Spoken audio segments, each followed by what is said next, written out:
Hello दोस्तों, स्वागत है आप सभी का अपने YouTube चैनल एजुकेशन अड्डा पर। दोस्तों मैं हूं मनीष शर्मा और चलिए आज हम इस वीडियो में रेलवे के लिए जो प्रैक्टिस करवा रहे हैं उसका क्वेश्चन करवाने वाले हैं जो पिछले कई सालों में पूछे गए। बहुत ही शानदार क्लास होने वाला है, तो भागिएगा नहीं, बने रही वीडियो के अंत तक।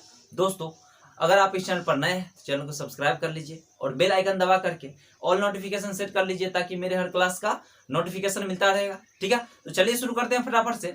आज का पहला क्वेश्चन है, किसी गांव में पुरुष तथा महिलाओं की कुल संख्या 10,000 है। यदि पुरुष की संख्या में 5% तथा महिलाओं की संख्या में 10% की वृद्धि होती है तो कुल जनसंख्या 10,800 हो जाती है। तो महिलाओं की संख्या कितनी थी? बहुत ही अच्छा सवाल है और शानदार ट्रिक बताएंगे जिससे आप क्वेश्चन को सेकेंडों में बना सकते हैं। ठीक है, चलिए देखिए सवाल है, एक गांव में पुरुष तथा महिलाओं की कुल संख्या 10,000 है। कुल संख्या कितना है? 10,000 दिया हुआ है, कुल जनसंख्या है। ठीक है, और सवाल में कहा जो पुरुष की संख्या में 5% और महिला की संख्या में 10% का वृद्धि कर देंगे तब ये जो 10,000 जनसंख्या है कितना हो जाएगा? 10,800 हो जाएगा। कोई दिक्कत नहीं। यहाँ से जनसंख्या कितना था पहले? 10,000, पुरुष में 5% और महिला में 10% का वृद्धि किया गया तो जनसंख्या हो गया 10,800। क्लियर है। अब एक बात बताइए, यहाँ से 10,000 से 10,800 हो गया, कितना बढ़ गया जनसंख्या? 800 बढ़ा, टोटल बढ़ा है 800 जनसंख्या। ठीक है, अगर प्रतिशत में इसको निकालेंगे तो कैसे करेंगे? 10,000 जनसंख्या था, बढ़ के हो गया है 10,800। कब बढ़ा? जब पुरुष में 5% का वृद्धि कर दिया गया और महिला में 10% का वृद्धि कर दिया गया। ठीक है, यहाँ से देखिए टोटल 800 जनसंख्या बढ़ गया। कितना पर? तो 10,000 पर। पहले 10,000 न था, परसेंट के लिए 100% से गुना। क्लियर है, यहाँ तक कोई दिक्कत नहीं है। अब देखिए 2 जीरो से 2 जीरो कट गया। क्लियर, ये 2 जीरो से 2 जीरो कट गया, यानी 8% बढ़ा है। 8% टोटल बढ़ा है ओवरऑल, जिसमें पुरुष भी है और महिला भी है, दोनों। क्लियर है। अब यहाँ से देखिए पुरुष में यानी मेन कितना बढ़ा है? 5% बढ़ा है। ठीक है, महिला में कितना बढ़ा है? 10% बढ़ा है। और दोनों मिला करके टोटल क्या परसेंट बढ़ गया? 8% बढ़ गया। बस इसको यहाँ पे रखेंगे 8%। क्लियर है, कोई दिक्कत नहीं। यहाँ तक देखिए, यहाँ से पुरुष में 5% बढ़ा, महिला में 10% बढ़ गया। क्लियर, और दोनों मिला करके 8% बढ़ा है। ठीक है, अब यहाँ देखिए प्रतिशत से प्रतिशत सब में काट देते हैं। ठीक है, इधर अंतर कितना का होगा? 2 का, और इधर अंतर हो गया 3 का, यानी कि दोनों में रेशियो निकाल लिए 2:3 का। मामला आ गया। यहाँ तक समझ में कोई दिक्कत नहीं है। अब सीधा बताइए, देखिए रेशियो में टोटल कितना? 3 और 2 5 है। और जनसंख्या पहले कितना था? 10,000। जनसंख्या पहले 10,000 था, रेशियो में टोटल हो गया 5। ठीक है, 5 का वैल्यू कितना हो जाएगा? 10,000। क्लियर है, यहाँ तक कोई दिक्कत नहीं है। ठीक है, तो पूछा जा रहा महिला की संख्या बताइए। तो महिला की संख्या का रेशियो कितना? 3 है। 3 का वैल्यू निकाल देंगे। ठीक है, 10,000 बट्टा में 5 गुना 3। कोई दिक्कत नहीं है यहाँ से। ठीक है, 5 से भाग लगाएंगे, 2 बार में कट गया, यानी 6,000। यही उत्तर हो गया। बात आया समझ में आसानी से? क्लियर है, फिर से बार समझते हैं। बहुत ही अच्छा सवाल है। ठीक है, देखिए सवाल था, किसी गांव में पुरुष तथा महिला की कुल जनसंख्या 10,000 है। कितना है जनसंख्या? 10,000 है। जब पुरुष में 5% और महिला में 10% वृद्धि करते हैं तो जनसंख्या 10,800 हो जाता है। ठीक है, तो हम निकाल लेते हैं टोटल क्या परसेंट बढ़ा है। क्लियर है, तो यहाँ से देखिए 10,000 से 10,800 हो गया। कितना बढ़ गया? 800 बढ़ गया। कितना पर? तो 10,000 पर। परसेंट के लिए 100% से गुना, यानी कि कितना आ गया? 8% आ गया इसमें कुल मिला के ओवरऑल। ठीक है, तो यहाँ से देखिए पुरुष में क्या परसेंट बढ़ रहा था? 5%, महिला में 10%, और दोनों को मिला करके 8%। क्लियर है, यहाँ से रेशियो निकाल लिए, कितना आ गया? 2:3 आ गया। ठीक है, अब देखिए जनसंख्या पहले था कितना? 10,000। जनसंख्या पहले 10,000 था। यहाँ से रेशियो में दोनों को जोड़ लेंगे, 3 और 2 5 हो जाएगा, यानी 5 का वैल्यू कितना हो गया? 10,000। तो पूछा जा रहा है महिला का संख्या बताइए, कितना है? 3 है। 3 का वैल्यू निकाल दिया गया 6,000। मामला आ गया समझ में आसानी से? क्लियर है। ठीक है, तो चलिए बढ़ते हैं अगले क्वेश्चन पर। एक काम को करने में PQR और S की कार्य क्षमता का अनुपात 2:3:4:5 है। किसी कार्य के लिए दिया गया पारिश्रमिक 4200 रुपया है। किसे सबसे ज्यादा राशि मिली और कितनी राशि मिली? बहुत ही अच्छा सवाल है। ठीक है, और गजब का तरीका बताएंगे, आप क्वेश्चन को सेकेंडों में सॉल्व कर लीजिएगा। ठीक है, देखिए यहाँ सभी का क्षमता का रेशियो दिया हुआ है, क्षमता का अनुपात दिया हुआ है। ठीक है, और उसका मजदूरी दिया हुआ है कितना? 4200 रुपया है। इसको कैसे बांटेंगे? तो जो जितना काम करेगा यानी जितना क्षमता होगा उसको उतना ही रुपया दिया जाएगा। बात आया समझ में? देखिए पी क्यू आर और एस इस सभी का एफिशिएंसी यानी कि क्षमता का रेशियो दिया हुआ है। ठीक है, कितना?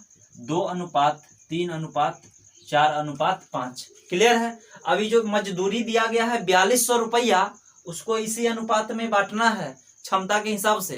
क्लियर है? तो यहाँ से देखिए टोटल सबको जोड़ लेंगे पी क्यू आर एस का, तो टोटल कितना हो जाएगा? 14 हो जाएगा। रेशियो में टोटल 14 हो गया, रुपया में टोटल कितना है? 4200। 14 का वैल्यू भी हो गया 4200 रुपया। क्लियर है? तो कहा सबसे ज्यादा राशि और कितनी राशि मिली है किसको? तो सबसे ज्यादा देखिए तो इसमें रेशियो में किसको मिल रहा है? एस को मिल रहा है। कितना? 5 मिल रहा है। 5 का निकाल देंगे। ठीक है, यहाँ से 4200 बट्टा में 14 गुना 5, कोई दिक्कत नहीं है। क्लियर है? देखिए 14 से भाग लगा देंगे, ये 3 बार में कट जाएगा, यानी कि कितना आ गया? 1500 रुपया मिल रहा है। तो सबसे ज्यादा किसको मिल रहा है? एस को मिल रहा है। कितना रुपया?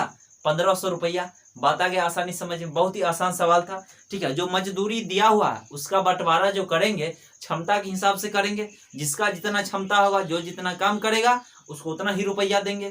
क्लियर है? बात आ गया समझ में। यहाँ से तीनों का क्षमता का रेशियो दिया हुआ था। ठीक है, 2 3 4 5, तो यहाँ से टोटल हो गया 14 और रुपया में टोटल कितना था? मजदूरी 4200 रुपया। तो टोटल का वैल्यू टोटल से। ठीक है, और पूछा जा रहा था सबसे ज्यादा किसको मिलेगा? एस को मिलेगा। कितना? 5। 5 का वैल्यू निकाल दिए, 1500 रुपया आ गया। ठीक है, यही उत्तर हो गया। चलिए, बहुत ही आसान सवाल था। ठीक है, चलिए बढ़ते हैं अगले क्वेश्चन पर। एक हॉल में 40 लोग हैं जो एक दूसरे से हाथ मिलाते हैं, तो हाथ मिलाने की कुल संख्या क्या है? बहुत ही अच्छा सवाल है। ठीक है, और बहुत ही आसान तरीका बताएंगे। जब भी इस टाइप का सवाल पूछा जाएगा, ठीक है, तो सबसे पहले क्या करेंगे? n into n-1/2। बस हो गया आपका उत्तर सेकेंडों में। ठीक है, तो यहाँ देखिए 40 लोग थे, तो 40 इंटू 40 में से घटाएंगे 39 हो जाएगा, और बट्टा में 2 हो जाएगा। कोई दिक्कत नहीं यहाँ से। ठीक है, अब देखिए 2 से 1 काट देंगे, 20 बार में कट जाएगा। 20 और 39 को गुना कर देंगे, कितना हो जाएगा? 780। यही उत्तर हो गया। जब भी इस टाइप का सवाल पूछा जाएगा तो क्या करेंगे? n इंटू n-1 बट्टा में 2 कर देंगे। क्लियर है? तो चलिए बढ़ते हैं अगले क्वेश्चन पर। एक वस्तु के क्रय मूल्य तथा विक्रय मूल्य का अनुपात 13:9 है। यदि वस्तु को बेचने पर 320 रुपया की हानि होती है, तो क्रय मूल्य तथा विक्रय मूल्य का योग कितना है? बहुत ही अच्छा सवाल है। ठीक है, यहाँ देखिए अनुपात दिया हुआ है। क्रय मूल्य यानी कि सीपी और विक्रय मूल्य एसपी का रेशियो दिया हुआ कितना? 13:9 दिया गया है। कोई दिक्कत नहीं यहाँ से। अब देखिए आप खरीद के लाइएगा 13 रुपया में, अब बेच दीजिएगा 9 रुपया में, तो लॉस ये होगा। कितना का लॉस होगा? 4 का लॉस हो जाएगा। ठीक, रेशियो में 4 का लॉस हो रहा है, और रुपया में कितना का हो रहा है? 320 रुपया का हो रहा है। ठीक है, तो 4 का वैल्यू कितना हो जाएगा? 320 हो जाएगा। बात आया समझ में? फिर से समझिए। देखिए क्रय मूल्य और विक्रय मूल्य का रेशियो दिया हुआ था 13:9 है।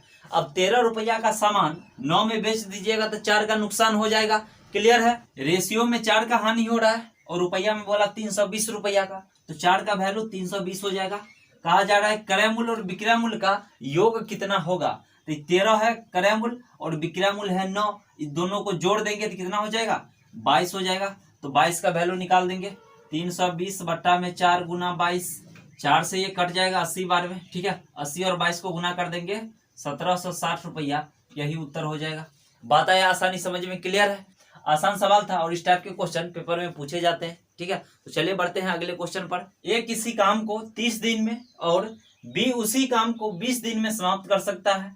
ए और बी 6 दिन काम को साथ मिलकर करते हैं, और उसके बाद ए काम को छोड़कर चला जाता है। शेष काम को बी कितना दिन में पूरा करेगा? बहुत ही अच्छा सवाल है। ठीक है, ए काम को करता है 30 दिन में, बी काम को करता है 20 दिन में, और दोनों मिलकर के 6 दिन काम किया, उसके बाद ए काम को छोड़ दिया। ठीक है, देखिए ए जो है काम को कितना दिन में करता है?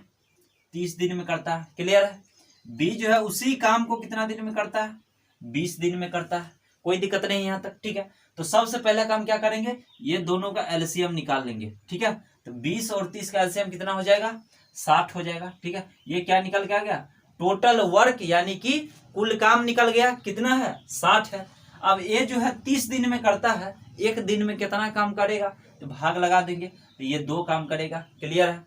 बी जो है 20 दिन में करता है, एक दिन में कितना करेगा? तो 20 से भाग लगा देंगे, यानी कि 3 काम करेगा।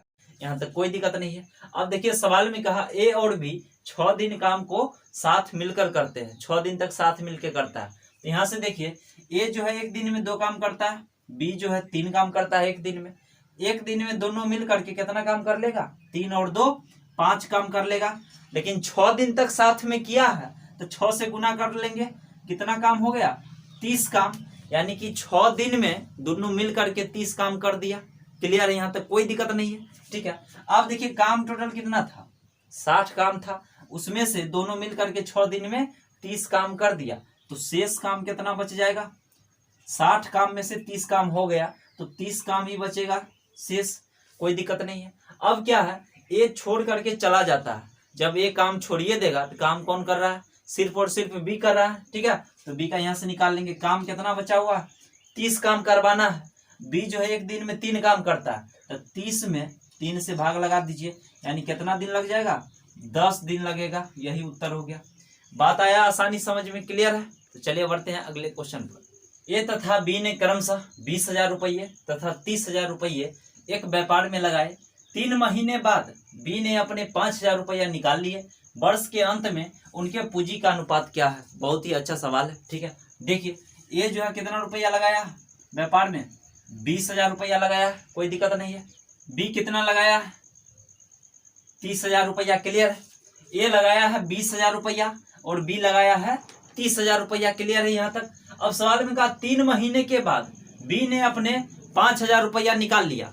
3 महीना के बाद बी जो है 5,000 रुपया निकाल लिया, तो व्यापार में ये जो 30,000 रुपया है ये 3 महीना तक लगा होगा, कोई दिक्कत नहीं है। इसके बाद तब 5,000 इसमें से निकालिए लिया है, 30,000 में से 5,000 निकाल लेगा तो कितना बचेगा, 25,000। 25,000 व्यापार में रहा है, कितना दिन तक रहा है, 25,000 रुपया। ये 9 महीना तक लगा रहेगा व्यापार में। ठीक है, क्योंकि कहा वर्ष के अंत में पूंजी का अनुपात बताना है, 1 वर्ष का व्यापार है। ठीक है, तो देखिए बी जो लगाया था 30,000 रुपया लगाया था, 3 महीना के बाद 5,000 निकाल लिया। ठीक है, तो ये जो 30,000 रुपया है व्यापार में 3 महीना तक लगा रहा, फिर 5,000 निकाल लिया, यानी अब कितना बचा हुआ है, 25,000 रुपया। ये तो लगा रहेगा 9 महीना तक, कोई दिक्कत नहीं है। और ए का जो है 20,000 रुपया, ये पूरा वर्ष के लिए, यानी कि ये 12 महीना के लिए लगा देगा, कोई दिक्कत नहीं है यहाँ से। ठीक है, अब देखिए यहाँ से 3 जीरो से 3 जीरो सभी में हम काट देते हैं, कोई दिक्कत नहीं है। क्लियर, 20 को 12 से गुना कर देंगे, कितना हो जाएगा, 240 हो जाएगा, कोई दिक्कत नहीं है। अब देखिए इधर 30 को 3 से गुना करेंगे तो ये हो जाएगा 90। ठीक है, और 25 को 9 से गुना करेंगे 225। क्लियर है, तो दोनों को जोड़ना है, 90 और 225 जोड़ देंगे 315 हो जाएगा। क्लियर, चलिए 5 से भाग लगा देते हैं, 48 बार में कट जाएगा, 5 से ये भी कट जाएगा 63 बार में। ठीक है, अब देखिए 3 से काटते हैं तो ये 16 बार में, और ये कट जाएगा, यही उत्तर हो जाएगा। बात आ गया समझ में। ठीक है, तो चलिए बढ़ते हैं अगले क्वेश्चन पर। किसी परीक्षा में 35% छात्र हिंदी में फेल हुए, 45% छात्र अंग्रेजी में फेल हुए और 20% छात्र दोनों विषयों में फेल हुए। उन छात्रों का प्रतिशत ज्ञात कीजिए जो दोनों विषय में पास हुए। बहुत ही अच्छा सवाल है और इस टाइप के क्वेश्चन पेपर में पूछे जाते हैं। ठीक है, और बहुत ही शानदार तरीका बताएंगे जिससे आप क्वेश्चन को आसानी से सेकंडों में सॉल्व कर सकते हैं। ठीक है, देखिए यहाँ क्या है, तो 35% छात्र हिंदी में फेल हो गया, 45% अंग्रेजी में फेल हो गया और 20% दोनों विषय में फेल हो गया। ठीक है, यहाँ देखिए क्या करेंगे, टोटल फेल निकाल लेंगे, टोटल फेल। ठीक है, टोटल फेल निकालते हैं, फेल प्लस फेल और माइनस का फेल। ये चीज आपको याद है, सवाल सेकेंडों में बनेगा। ठीक है, यहां से देखिए हम टोटल फेल निकालेंगे, टोटल फेल निकालेंगे तो हिंदी में क्या परसेंट फेल हो रहा है, 35%, तो 35% हिंदी में फेल हो रहा है, प्लस 45% अंग्रेजी में, तो 45% अंग्रेजी में फेल हो रहा है। ठीक है, और दोनों मिला करके दोनों विषय में 20% छात्र फेल हो रहा है, तो उसको घटा लेंगे 20% को। बात आ गया समझ में, यहाँ से टोटल फेल निकल जाएगा। बात आया समझ में, तो देखिए यहाँ से 35% हिंदी में फेल हो रहा था, 45% अंग्रेजी में और 20% दोनों विषय में। ठीक है, यहाँ से हम निकाल लिए तो कितना आ गया टोटल फेल, 60% जो है टोटल फेल है। तो पूछा जा रहा है बताइए पास, तो पास क्या परसेंट हो जाएगा, 60% फेले है तो पास हो जाएगा 40%, यही उत्तर हो गया। बात आया आसानी से समझ में, क्लियर है। फिर से एक बार समझते हैं। जब भी इस टाइप का सवाल पूछा जाएगा, अगर फेल दिया हुआ है टोटल फेल निकाल लेना है, अगर पास का दिया रहेगा तो टोटल पास निकाल लेंगे। बात आया समझ में?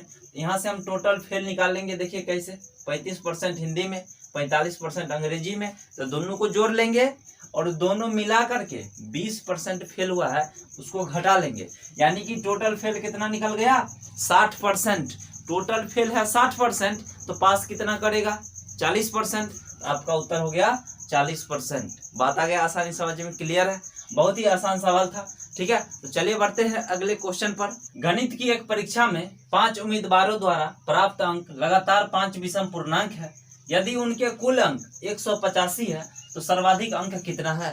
बहुत ही अच्छा सवाल है, और ये सवाल को बनाने से पहले थोड़ा बेसिक जान लेते हैं, ताकि इस क्वेश्चन को आप मौखिक बना सकते हैं सेकेंडों में, ठीक है। देखिए, एवरेज यानी कि औसत बराबर क्या होता है, योग और बट्टा में संख्या होता है, ये चीज पता होगा, ठीक है। औसत बराबर योग बट्टा में संख्या। छोटा सा एग्जांपल से समझते हैं। देखिए होता क्या है, 1 2 3 4 5, अगर इसका औसत निकालना रहेगा एवरेज, तो क्या करेंगे, योग और बट्टा में संख्या, यानी कि सभी को जोड़ लेंगे, 1 + 2 + 3 + 4 + 5, और बट्टा में क्या को संख्या है टोटल 5 को, तो 5 से भाग लगा देंगे, ठीक है। यहाँ से देखिए कितना आ जाएगा, 15 बट्टा में 5 यानी कि 3। आपका औसत कितना निकल गया, 3 निकल गया, ठीक है। औसत बराबर योग बट्टा में संख्या होता है, यहाँ से हम औसत निकाले तो 3 आया। लेकिन सभी में अंतर क्या है, समान है। जब अंतर समान रहेगा तो बीच वाला ही क्या हो जाता है, औसत हो जाता है, ठीक है। देखिए 1 2 3 4 और 5 लिखा हुआ, तो बीच में कौन संख्या, 2 को इधर से छांट देंगे और 2 को इधर से, तो ये बीच में 3 है, यही क्या हो जाएगा, औसत हो जाएगा। बात आया समझ में? यहाँ तक कोई दिक्कत नहीं है, ठीक है। अब देखिए सवाल में, गणित की एक परीक्षा में 5 उम्मीदवार द्वारा प्राप्त अंक लगातार 5 विषम पूर्णांक है। यदि उनके कुल अंक 185 है, 5 गो है, ठीक है, पहला, दूसरा, तीसरा, चौथा और पांचवा, इसका औसत निकालेंगे एवरेज, तो क्या हो जाएगा, योग। तो योग तो पता है हमको, कुल अंक कितना है, 185 है। अब बट्टा में संख्या, तो संख्या 5 को उम्मीदवार न है, 5 से भाग लगा देंगे, यानी कितना आ गया, 37 आ गया। तो 37 औसत निकल कर के आया है, औसत अभी न सीखा है, लगातार है तो दोनों तरफ से बांट दीजिए, यानी ये बीच वाला हमको पता चल गया 37 है, क्लियर है। तो कहा जाए सर्वाधिक अंक कितना होगा, तो आगे वाला विषम संख्या बताना है, 37 है, तो अगला क्या हो जाएगा, 39 हो जाएगा, क्लियर है। फिर अगला क्या हो जाएगा, 41 हो जाएगा, ठीक है। तो आपका सर्वाधिक अंक कितना हो गया, 41, यही उत्तर हो गया। बात आया आसानी समझ में, क्लियर है? बहुत ही अच्छा सवाल था, ठीक है। एवरेज बराबर योग बट्टा में n होता है, ठीक है। यहाँ से सबको जोड़ लेंगे, 5 से भाग लगाए तो औसत कितना आया, 3 आया। लेकिन जब लगातार संख्या रहेगा, ठीक है, अंतर समान रहेगा, तो बीच वाला ही औसत होता है। देखिए 2 को इधर से छांट देंगे, 2 को इधर से, तो बीच में 3 है ना, तो 3 एवरेज हो जाएगा, क्लियर है। यहाँ से देखिए 5 को उम्मीदवार था, ठीक है, और प्राप्त अंक दिया हुआ था, कितना था, 185। हम यहाँ से एवरेज निकाल लिए, 185, यानी कि कुल योग दिया हुआ था, 5 को उम्मीदवार था, औसत कितना निकल गया, 37। तो 2 इधर से छाटेंगे, तो इधर से, यानी बीच वाला जो टर्म है पता चल गया हमको, औसत कितना आ गया, 37 आ गया। तो आज सर्वाधिक अंक बताइए, आगे बढ़ना है और विषम लेना, 37 है, अगला 39 हो जाएगा, फिर अगला 41 हो जाएगा, क्लियर है। तो सर्वाधिक अंक कितना हो गया, 41 नंबर। बात आ गया आसानी समझ में। तो चलिए बढ़ते हैं अगले क्वेश्चन पर। अगर कोई धनराशि चक्रवृद्धि ब्याज पर 12 वर्ष में 2 गुनी हो जाती है तो कितने वर्ष में 4 गुना हो जाएगी? बहुत ही अच्छा सवाल है, ठीक है। देखिए क्या बोला, 12 वर्ष में 2 गुना हो जाता है, यानी कि 1 से 2 होने में उसको कितना समय लग गया, 12 वर्ष लग गया, ठीक है। 1 से 2 होने में 12 वर्ष लग गया, 2 गुना होने में, क्लियर। तो कह रहा कितना वर्ष में 4 गुना हो जाएगी, तो 2 से 4 होने में भी तो 12 वर्ष ही लगेगा। बात आया समझ में? फिर से एक बार समझिए। देखिए बोला जो 12 वर्ष में 2 गुना हो जाती है, यानी 1 से 2 होने में उसको 12 वर्ष का समय लगेगा डबल होने में। और फिर अगर 2 से 4 होगा, डबल होगा, तो 12 वर्ष फिर लगेगा, क्लियर है। यानी कि देखिए 1 से 4 होने में टोटल कितना समय लग गया उसको, 24 वर्ष लग गया, यही उत्तर हो जाएगा। बात आया समझ में? ठीक है, 12 वर्ष में डबल हो जाता है, 1 से 2 होने में उसको 12 वर्ष लगा, और फिर अगर 2 से 4 करेंगे डबल तो 12 वर्ष और लगेगा, क्लियर है। यानी कि 1 से 4 होने में, 4 गुना होने में टोटल कितना समय लग गया, 24 वर्ष का समय लगेगा। बात आ गया आसानी समझ में, क्लियर है। बहुत ही आसान सवाल था, ठीक है। तो चलिए बढ़ते हैं अगले क्वेश्चन पर।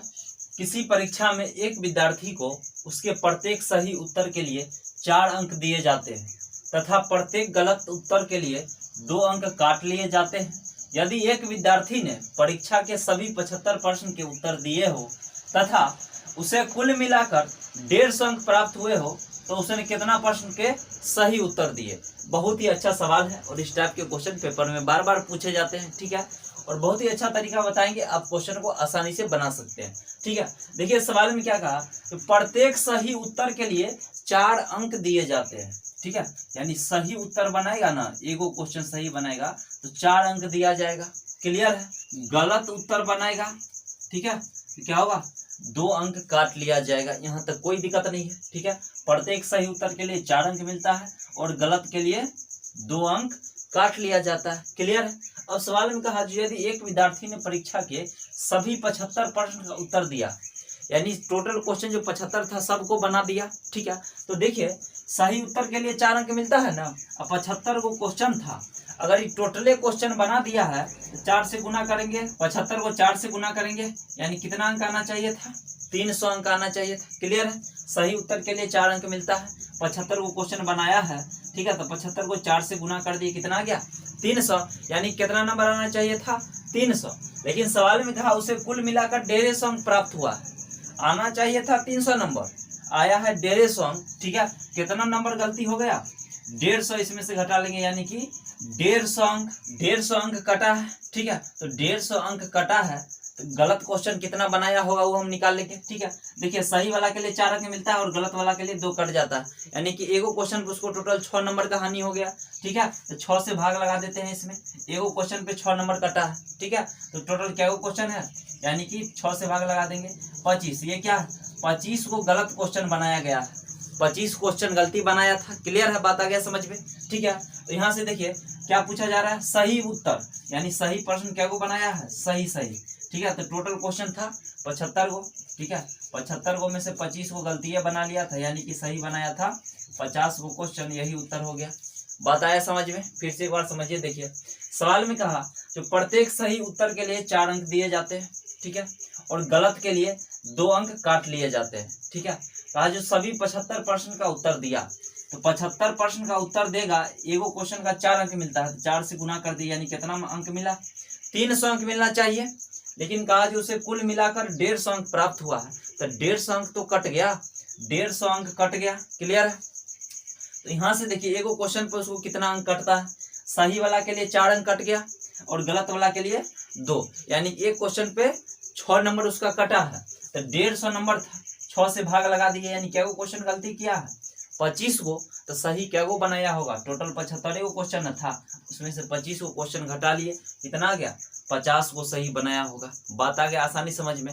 और इस टाइप के क्वेश्चन को आप बाय ऑप्शन भी बना सकते हैं। ठीक है, हम वो तरीका भी बता देते हैं, आसानी से आप बाय ऑप्शन सॉल्व कर सकते हैं। ठीक है, चलिए देखिए इस टाइप के क्वेश्चन को बाय ऑप्शन सेकेंडों में सॉल्व कर सकते हैं। ठीक है, देखिए सवाल में क्या पूछा जा रहा था, कितने प्रश्न के सही उत्तर दिए। ठीक है, अगर हम मान लेते हैं 45 को क्वेश्चन सही बनाया, ठीक है, 45 को क्वेश्चन सही बनाया, तो 45 को 4 से गुना करेंगे, क्योंकि सही वाला के लिए 4 अंक दिए जाते हैं, कोई दिक्कत नहीं है यहाँ से। ठीक है, 45 प्रश्न को सही बनाया, ठीक है, और प्रत्येक सही उत्तर के लिए 4 अंक दिया जाता है, 4 से गुना कर दिए, कितना आ गया नंबर, 180 नंबर आ गया। और टोटल क्वेश्चन है 75 को, सब बनाया है 75 में 75, तो 45 को सही बनाया होगा, तो 30 को क्या बनाया होगा, गलत बनाया होगा, और गलत वाला के लिए 2 अंक काट लिया जाता है, तो गुना कर लीजिए 2 से, कितना हो गया, 60 नंबर काट लिया गया। आइएगा कितना हो जाएगा, 120, लेकिन उसको तो 150 अंक आया है, पहला ऑप्शन क्या हो गया, गलत।